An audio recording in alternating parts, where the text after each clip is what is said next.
33ನೇ ದಿನದ ಯುದ್ಧ ಇವತ್ತು. ಮಾತುಕತೆಗಳು ನಡೀತಾ ಇದ್ದಾವೆ, ಸಂಧಾನದ ಪ್ರಯತ್ನಗಳು ನಡೀತಾ ಇದ್ದಾವೆ. ಕೆಲವು ಕಡೆ ಅಧಿಕೃತ, ಕೆಲವು ಕಡೆ ಅನಧಿಕೃತ. ಇದೆಲ್ಲದರ ಮಧ್ಯದಲ್ಲಿ ದಾಳಿ ಪ್ರತಿದಾಳಿಗಳೇನು ಕಡಿಮೆಯಾಗಲಿಲ್ಲ. ಅಮೇರಿಕ, ಇಸ್ರೇಲ್ ಸೇರಿಕೊಂಡು ಇರಾನಿನ ಮೇಲಿನ ದಾಳಿಯನ್ನು ಮುಂದುವರೆಸಿದವು. ಇನ್ನೊಂದು ಕಡೆ ಇಸ್ರೇಲ್ ಏಕಾಂಗಿಯಾಗಿ ಲೆಬನಾನ್ನಲ್ಲಿನ ಹಿಜ್ಬುಲ್ಲಾ ಭಯೋತ್ಪಾದಕ ಸಂಘಟನೆಯ ಕಟ್ಟಡಗಳ ಮೇಲೆ, ಕಮಾಂಡ್ ಸೆಂಟರ್ಗಳ ಮೇಲಿನ ದಾಳಿಯನ್ನು ಮುಂದುವರೆಸಿತು. ಇದು ದಕ್ಷಿಣ ಲೆಬನಾನ್ನಲ್ಲಿ ಹಿಜ್ಬುಲ್ಲಾ ಭಯೋತ್ಪಾದಕ ಬೈರೂತ್ನಲ್ಲಿ ಹಿಜ್ಬುಲ್ಲಾ ಭಯೋತ್ಪಾದಕ ಸಂಘಟನೆಯ ಕಮಾಂಡ್ ಸೆಂಟರ್ ಅಂತೆ. AI ಅಂತೆಲ್ಲ ಕನ್ಫ್ಯೂಸ್ ಮಾಡ್ಕೋಬೇಡಿ, ನಿಜವಾಗಿಯೂ ನಡೆದ ಬಾಂಬ್ ಬ್ಲಾಸ್ಟ್ ಇದು. ಮತ್ತೊಂದು ಕಡೆ ಇರಾನ್ನ ಇಸ್ಫಹಾನ್ನಲ್ಲಿ ಉಕ್ಕಿನ ಸ್ಥಾವರದ ಮೇಲೆ ಇಸ್ರೇಲ್ ಡೆಡ್ಲಿ ಅಟ್ಯಾಕ್ ಮಾಡಿತು. ಅಂದರೆ ಮತ್ತೆ ಕಟ್ಟಿ ನಿಲ್ಲಿಸೋದೇನು ಬಹಳ ಕಷ್ಟ ಅನ್ನುವ ರೀತಿಯಲ್ಲಿ.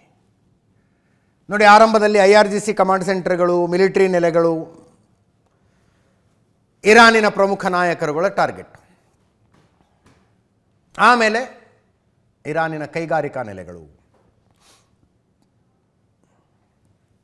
ವಿದ್ಯುತ್ ಉತ್ಪಾದನಾ ಕೇಂದ್ರಗಳು, ಅವರ ಆಯಿಲ್ ರಿಸರ್ವ್ಸು, ಅವುಗಳ ಮೇಲೆ ಅಟ್ಯಾಕ್. ಇವತ್ತು ಪ್ಯೂರ್ಲಿ ಇರಾನಿನ ಇಂಡಸ್ಟ್ರಿಗಳನ್ನು ಗುರಿಯಾಗಿಸಿ ಇಸ್ರೇಲ್ ಅಟ್ಯಾಕ್ ಮಾಡಿತು.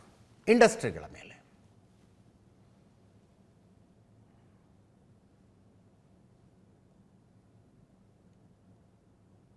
ನೋಡಿ ಆ ದೃಶ್ಯಗಳನ್ನು. ಇರಾನ್ನಲ್ಲೊಂದು ಅಂಡರ್ಗ್ರೌಂಡ್ ಆರ್ಮಿ ಕಟ್ಟಡ ಇತ್ತು. ಇದು ಅಂಡರ್ಗ್ರೌಂಡಲ್ಲಿತ್ತು, ಭೂಮಿಯ ಒಳಗೆ. ಅದನ್ನು ಬಂಕರ್ ಬಸ್ಟರ್ಗಳ ಮೂಲಕ ಧ್ವಂಸ ಮಾಡಿ ಹಾಕಿದ್ರು.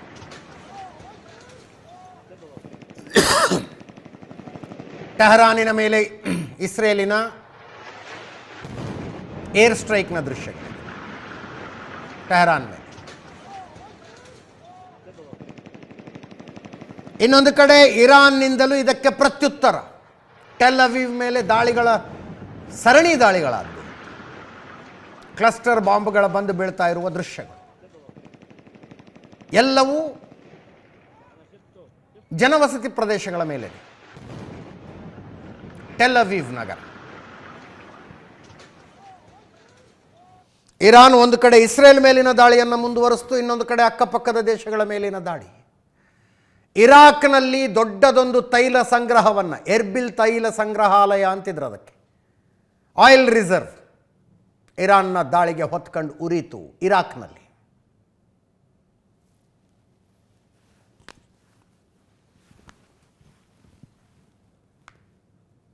ಇರಾಕಿನ ದೃಶ್ಯ,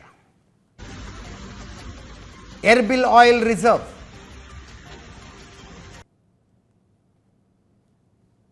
ಇದೆಲ್ಲದರ ನಡುವೆ IRGCಯ ನೌಕಾ ಕಮಾಂಡರ್ನ ಹೊಡೆದು ಹಾಕಿದ್ರಲ್ಲ ಇಸ್ರೇಲ್ನವರು, ಅಲಿ ರೇಜಾ ತಂಗ್ಸಿರಿ, ಆ ವ್ಯಕ್ತಿಯ ಅಂತ್ಯ ಸಂಸ್ಕಾರವೂ ನಡೆಯಿತು. ಅಲಿ ರೇಜಾ ತಂಗ್ಸಿರಿ ಅಂತ್ಯ ಸಂಸ್ಕಾರ.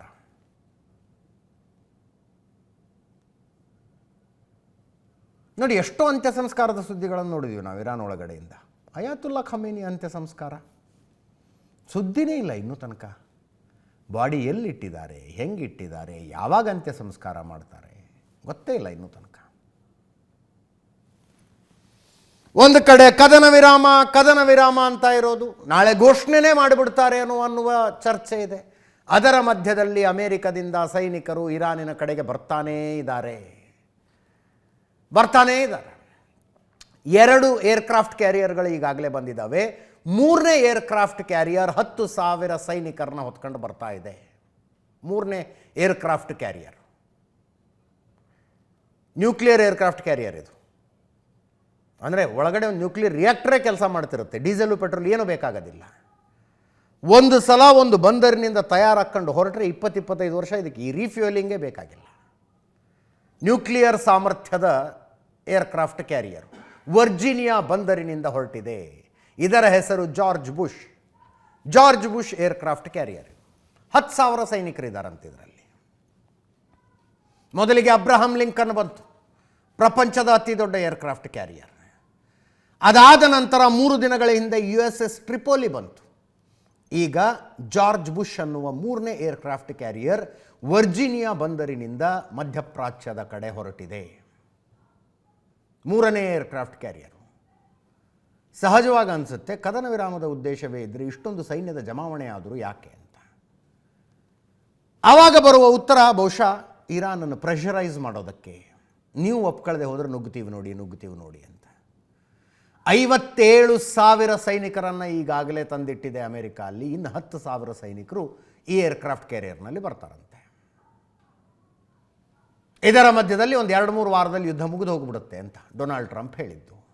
ನೋಡಿ, ಇವರು ಮಾಡುವ ಸೋಷಿಯಲ್ ಮೀಡಿಯಾ ಪೋಸ್ಟ್ಗೂ ಕೊಡುವ ಹೇಳಿಕೆಗಳಿಗೂ ಒಂದಕ್ಕೊಂದು ಸಂಬಂಧನಾದರೂ ಇದಾವ. ಸಂಧಾನ ಆಗಲೇಬೇಕು ಅಂತಿಲ್ಲ ಅಂತ ಈ ಹೇಳಿಕೆಯಲ್ಲಿರೋದು. ಇರಾನ್ ಸಂಧಾನ ಮಾಡ್ಕೊಳ್ಳಿ ಬಿಡಲಿ, 2-3 ವಾರದಲ್ಲಿ ನಾವು ಯುದ್ಧನೇ ಮುಗಿಸ್ಬಿಡ್ತೀವಿ ಅಂತ. ಸಂಜೆಯ ಸೋಷಿಯಲ್ ಮೀಡಿಯಾ ಪೋಸ್ಟ್ನಲ್ಲಿ ಸಂಧಾನಕ್ಕೆ ಬರದೆ ಹೋದರೆ ನಿಮ್ಮನ್ನು ಸರ್ವನಾಶ ಮಾಡ್ತೀವಿ.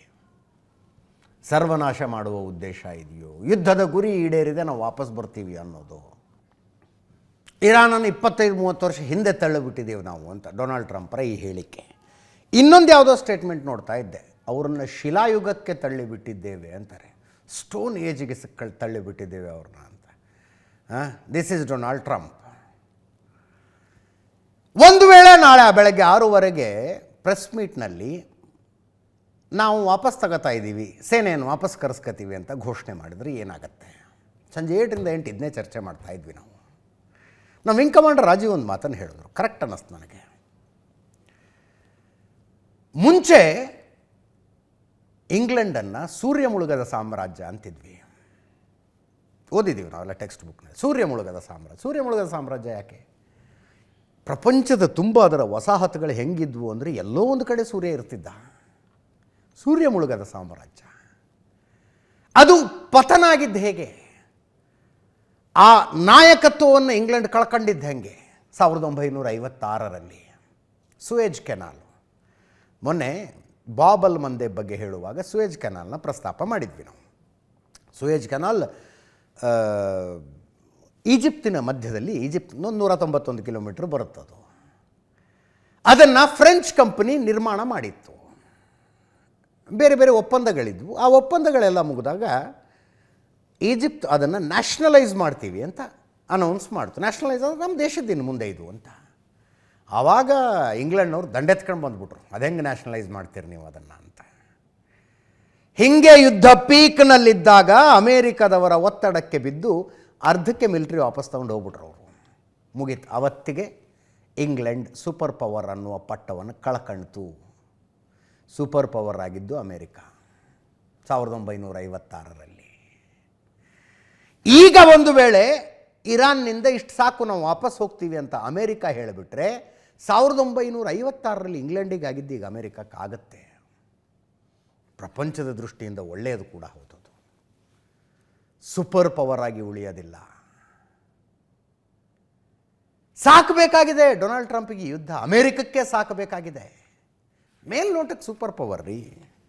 30 ಟ್ರಿಲಿಯನ್ ಎಕನಾಮಿ ಅವ್ರದ್ದು, 38 ಟ್ರಿಲಿಯನ್ ಸಾಲ ಇದೆ, 122% GDP, 122% ಸಾಲ, ಅಪ್ ಟು $1.9 ಟ್ರಿಲಿಯನ್ ಅವರು ಬಡ್ಡಿ ಕಟ್ತಾರೆ.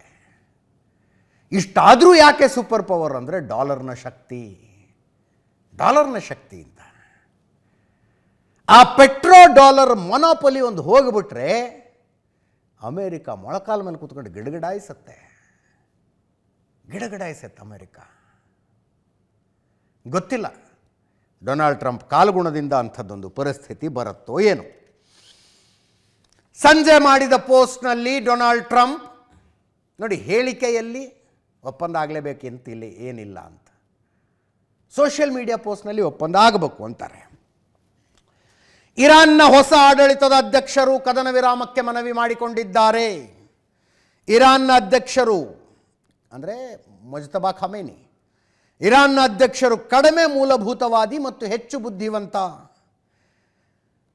ಅವರು ಅಮೆರಿಕಕ್ಕೆ ಕದನ ವಿರಾಮವನ್ನು ಕೇಳಿಕೊಂಡಿದ್ದಾರೆ. ಹಾರ್ಮುಜ್ ಜಲಸಂಧಿಯನ್ನು ಮುಕ್ತಗೊಳಿಸಿದರೆ ಕದನ ವಿರಾಮ ಪರಿಗಣಿಸುತ್ತೇವೆ. ಕದನ ವಿರಾಮಕ್ಕೆ ಒಪ್ಪದಿದ್ದರೆ ಇರಾನ್ ಸಂಪೂರ್ಣವಾಗಿ ನಾಶ ಆಗುತ್ತೆ. ಒಪ್ಪಂದಕ್ಕೆ ಬರದಿದ್ದರೆ ಇರಾನ್ನ ದುರ್ಬಲಗೊಳಿಸುವ ಕೆಲಸ ಮಾಡ್ತೇವೆ ಅಂತ ಡೊನಾಲ್ಡ್ ಟ್ರಂಪ್ ಪೋಸ್ಟ್. ಹಾರ್ಮುಜ್ ಜಲಸಂಧಿಯ ಬಗ್ಗೆ ನೆನ್ನೆ ತಾನೇ ಏನು ಹೇಳಿದ್ರು, ಅದನ್ನು ಮುಕ್ತ ಮಾಡಬೇಕು ಅಂತ ನಮಗೇನಿಲ್ಲ, ಯಾರಿಗೆ ಬೇಕೋ ಅವ್ರು ಮಾಡ್ಕೊಳ್ಳಿ ಅಂತ. ಇಂಗ್ಲೆಂಡಿನ ಪ್ರಧಾನಿಗೆ ಹೇಳಿದ್ದದನ್ನು, ಯಾರಿಗೆ ಬೇಕೋ ಅವ್ರು ಮಾಡ್ಕೊಳ್ಳಿ. ನ್ಯಾಟೋ ದೇಶಗಳಿಗೆ ಹೇಳಿದ್ದ ಆ ಮಾತನ್ನು, ನಾವೇನು ಮುಕ್ತ ಮಾಡೋದಿಲ್ಲ ಅಂತ. ಈಗ ಮತ್ತೆ ಹಾರ್ಮುಜನ್ನು ಮುಕ್ತ ಮಾಡೋದಕ್ಕೆ ಒಪ್ಕೊಂಡ್ರೆ ಮಾತ್ರ ಸಂಧಾನದ ಮಾತುಕತೆ ಅಂತ ಡೊನಾಲ್ಡ್ ಟ್ರಂಪ್ ಹೇಳ್ತಾ ಇದ್ದಾರೆ. ಈ ಮನುಷ್ಯ ಯಾವಾಗ ಏನು ಮಾತಾಡ್ತಾನೆ, ಯಾವಾಗ ಏನು ನಿರ್ಧಾರ ತಗೋತಾನೆ ದೇವರಿಗೆ ಗೊತ್ತು. ಬೆಂಜಮಿನ್ ನೆತನ್ಯಾಹು ಅವರು ಕೂಡ ಇದೇ ಟೋನ್ನಲ್ಲಿ ಮಾತಾಡಿದ್ದಾರೆ. ನಮಗೆ ಡೊನಾಲ್ಡ್ ಟ್ರಂಪ್ ಅಷ್ಟೇ ಮಾತಾಡ್ತಾ ಇದ್ದರೆ ಈ ಯುದ್ಧ ನಿಲ್ಲುತ್ತೆ ಅಂತ ಅನ್ನಿಸ್ತಾ ಇರಲಿಲ್ಲ. ಬೆಂಜಮಿನ್ ನೆತನ್ಯಾಹು ನಮ್ಮ ಗುರಿ ಈಡೇರಿದೆ ಅನ್ನುವ ಟೋನ್ನಲ್ಲಿ ಮಾತಾಡಿದ್ದಾರೆ. ಈ ಮನುಷ್ಯನ ಮಾತನ್ನು ಸೀರಿಯಸ್ ಆಗಿ ತಗೋಬಹುದು. ಅಮೆರಿಕ ಇಸ್ರೇಲ್ ಜಂಟಿ ದಾಳಿಗೆ 1 ತಿಂಗಳಾಗಿದೆ. ನಮ್ಮ ಮೈತ್ರಿ ಭಯೋತ್ಪಾದನೆ ಆಡಳಿತವನ್ನು ನಾಶಪಡಿಸಿದೆ. Death to America, death to Israel ಅಂತ ಇದ್ರು. ನಮ್ಮನ್ನು ಸುತ್ತುವರೆದಿದ್ದ ಇರಾನ್ನ ಭಯೋತ್ಪಾದಕ ಪಡೆಗಳ ಶಕ್ತಿಯನ್ನು ಧ್ವಂಸ ಮಾಡಿದ್ದೇವೆ. ಅವರು ಇನ್ನು ನಮ್ಮನ್ನು ಬೆದರಿಸೋದಕ್ಕಾಗೋದಿಲ್ಲ. ಇರಾನ್ಗೆ ಬೆದರಿಕೆ ಹಾಕುವ ಉಡಾವಣಾ ಸಾಮರ್ಥ್ಯ ಇದೆ, ಆದರೂ ಇನ್ನು ಮುಂದೆ ಅವರು ನಮ್ಮನ್ನು ಬೆದರಿಸೋದಕ್ಕಾಗೋದಿಲ್ಲ. ನಮ್ಮನ್ನು ನಾಶಗೊಳಿಸಬೇಕು ಅಂತ ಅವರು ತಯಾರಿಸಿದ್ದ ಬ್ಯಾಲಿಸ್ಟಿಕ್ ಕ್ಷಿಪಣಿಗಳು, ರಾಕೆಟ್ಗಳನ್ನು ನಾವು ನಾಶ ಮಾಡಿದ್ದೀವಿ. ನಾವು ಈ ಕಾರ್ಯಾಚರಣೆಗಿಂತ ಮೊದಲು ಇರಾನ್ನ ವಿರುದ್ಧ ಏಕಾಂಗಿಯಾಗಿ ಹೋರಾಡಿದ್ವಿ. ಇವತ್ತು ಅಮೆರಿಕ ನಮ್ಮ ಹೆಗಲಿಗೆ ಹೆಗಲು ಕೊಟ್ಟಿದೆ. ಇದೊಂದು ಐತಿಹಾಸಿಕ ಸಹಕಾರ ಅಂದರು ಬೆಂಜಮಿನ್ ನೆತನ್ಯಾಹು.